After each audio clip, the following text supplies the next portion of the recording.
For numerous years, crop circles have fascinated a portion of the public. Some have dismissed them as nothing more than a prank, while others believe there is much more to these designs than just a laugh.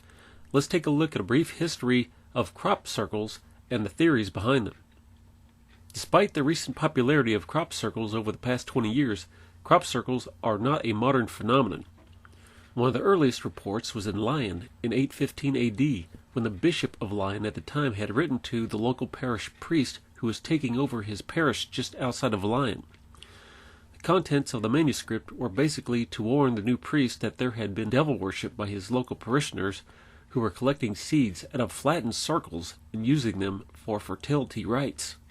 1647 marks the first recorded crop formation in Berkshire, England, where there was a woodcut pamphlet known as the Mowing Devil. The woodcut shows a horned creature mowing oats in a circular pattern. The inscription on the woodcut tells the story of a farmer who balked at his mower's high price for cutting oats, saying that he would rather hire the devil himself to do the work. The woodcut also suggests that if a crop circle appeared in 1647, it might have been attributed to the work of the devil.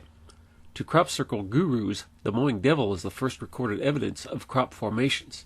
In 1880, Brandon Mayland reported in the journal Nature on his discovery of several circles of flattened field crops that he attributed to circular winds. About 80% of crop formations are scientifically proven to be man-made, or crop circle hoaxes. So what about the other 20%? These circles of unknown origin are usually attributed to wind, weather, government conspiracy including military training exercises, or UFO alien activity. However, the aliens seem to be the most popular theory. UFOs have been linked to crop formations since one was allegedly spotted in daylight at the site of the first well-known formation. Crop circle history was fairly quiet for almost a century until 1966 in Tully, Australia. While driving a tractor near a lagoon one morning, banana farmer George Pedley watched a large, spinning, saucer-shaped object rise out of the lagoon and fly off. Upon investigation of the lagoon, Pedley found a large circular formation in the reeds. Pedley showed the property owner, and they informed the authorities. During the police investigation, 5 more similar nests were found nearby, but they were all attributed to a willy-willy, which is a small circular windstorm found in tropical climates. But crop circles really exploded when they began to appear in significant numbers in the fields of southern England in the mid-1970s. Early circles were quite simple and simply appeared overnight in fields of wheat, oat, and barley. The crops are flattened, the stalks bent but not broken. Sometimes the cases are often accompanied by sightings of incandescent or brightly colored balls of light, shafts of light, or structured flying craft. Serious attention was given to the simple circles in 1980 in southern England. The designs appeared primarily as simple circles, circles with rings, and variations on the Celtic cross up to the mid-1980s. Then they developed straight lines and created pictograms, not unlike petroglyphs. During the 1980s, there were simple circles appearing in cereal crops ranging in sizes from 10 to 30 feet in diameter, but as we moved into the latter half of the 80s, more complex shapes started to form, which generated a lot of media attention. We had a definite evolution happening with the crop circle formations, or crop glyphs as they were called, and lots of theories being put forward as to the causes, ranging from meteorological effects, military experiments, through to UFOs encounters of the humankind. They were and still do not only appear in summer cereal crops, but in grass, stinging nettles, winter crops such as beet kale, sugarcane, underwater and rice paddy fields in Japan, in the snow 13,000 feet up in the mountains of Afghanistan. In fact, worldwide, not just restricted to southern England. After 1990, the designs developed exponentially in complexity, and today it is not unusual to come across designs mimicking computer fractals and elements that relate to fourth-dimensional quantum physics. Their sizes have also increased, some occupying areas as large as 200,000 square feet. To date, there have been over 10,000 reported and documented crop circles throughout the world, with some 90% emerging from southern England. While many still go unreported each year, the emergence of the phenomenon in the world media and the internet has allowed more information to be launched. The movie Signs, starring Mel Gibson, while universally scorned by serious crop circle researchers, nevertheless renewed interest in crop circles after years of the phenomenon being dismissed in the media as a sophisticated hoax following the announcement of two elderly landscape painters named Doug Bauer and Dave Corley, who confessed in 1991 that they had been making crop circles in English grain fields since the 1970s after reading about the Tolly, Australia saucer nest of 1966. According to TV documentaries, all crop circles up to 1992 were made by these two simple elderly men called Doug and Dave. In the early 1970s, crop circles began popping up all over England and generating widespread media attention.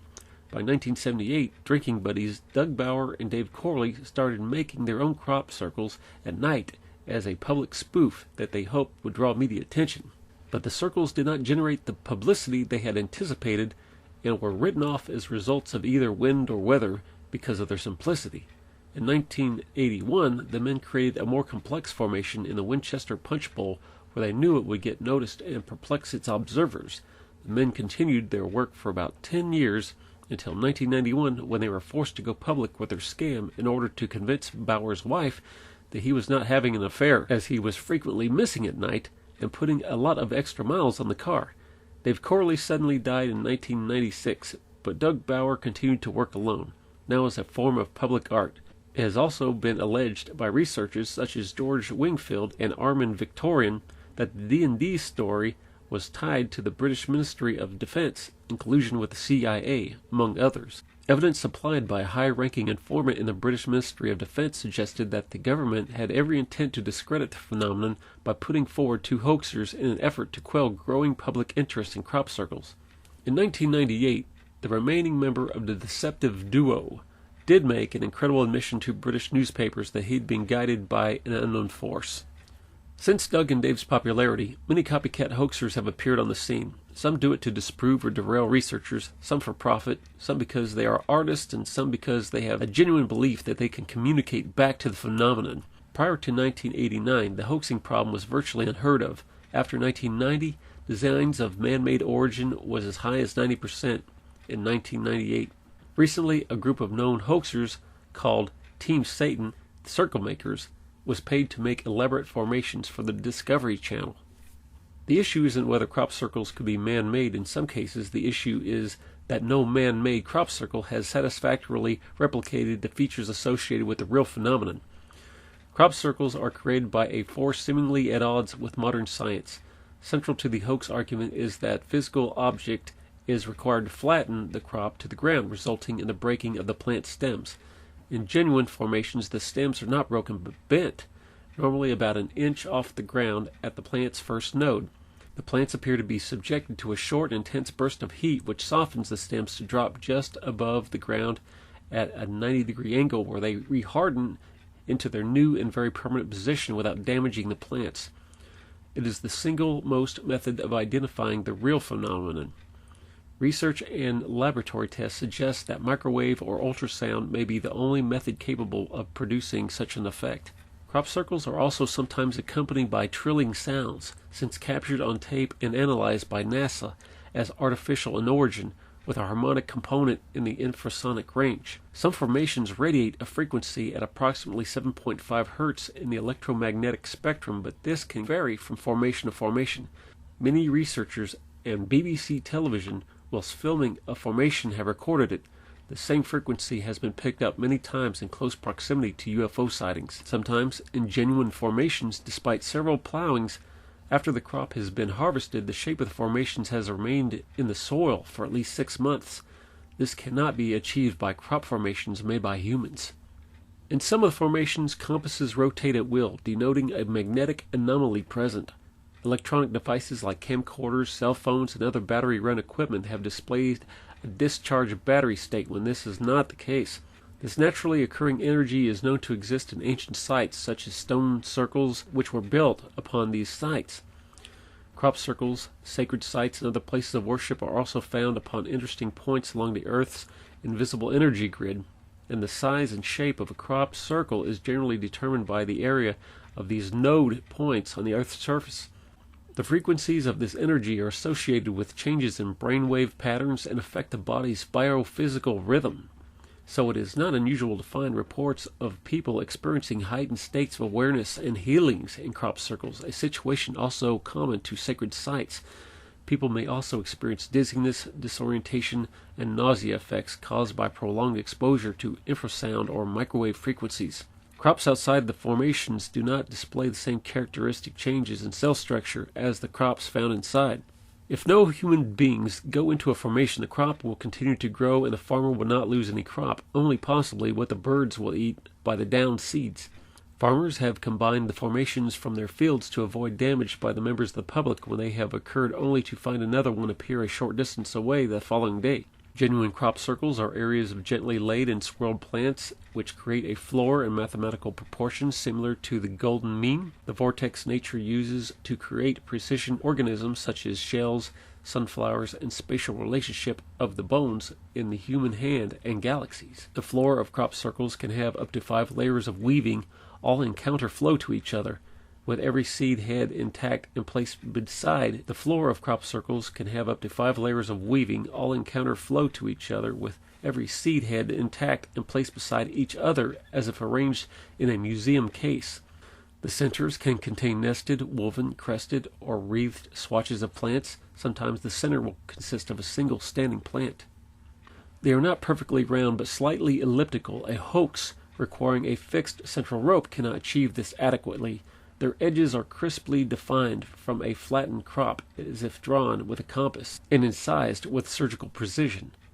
Hoaxes, by comparison, bear a stylistic resemblance to tufts of greasy, uncombed hair, and of course, all their plants have been trampled, bruised, and crushed. Biophysical evidence includes plants' expanded epidermal walls and drastically extended node bends and fresh formations. Also observed are distortions of seed embryos and the creation of expulsion cavities in the plants as if they have been heated from the inside. In genuine formations, there is a disruption of the plant's crystalline structure, yet in all cases the plants are not damaged and will continue to grow and ripen if left untouched.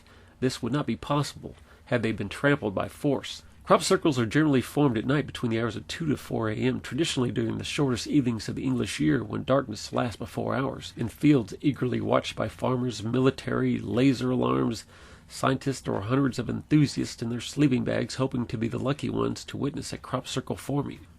Formations are now regularly commissioned by multinational companies, advertising agencies, and the media. For instance, a 200-foot replica of the face of the Japanese cartoon character Hello Kitty was pressed into a field in Wiltshire, England in 2004. Nike, Pepsi, BBC One, Greenpeace, Sky, Weetabix, Big Brother, Mitsubishi, Thomson Holidays, and O2 have paid circle makers tens of thousands of pounds for a night's work. While the relationship between crop artist and cerealogist is uneasy, the relationship between artist and farmers is mutually beneficial. Farmers provide the canvas, the artists bring in the tourist. The circles are a major tourist attraction, spawning bus tours, daily helicopter tours, t-shirts, books, and other trinkets.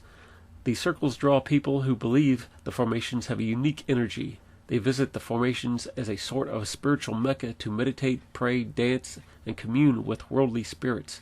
Farmers frequently charge a small fee or have a donation box for people who want to enter the circles. In 1996, a circle appeared near Stonehenge, and the farmers set up a booth and charged a fee, collecting £30,000 in 4 weeks. The value of the crop, had it been harvested, was probably about £150. So what are we left with? Beautiful geometric designs in the fields which defy our laws of logic, physics, and reasoning, but nonetheless keep appearing worldwide. This does not include the large number that are man-made. They appear to have a very spiritual, profound effect on all who visit and research them. Perhaps, if nothing else, this is the reason. Like the UFO scenario, there have been cover-ups with the crop circle formations. They are a mystery which one day mankind will know, for the truth is out there, if you know where to look.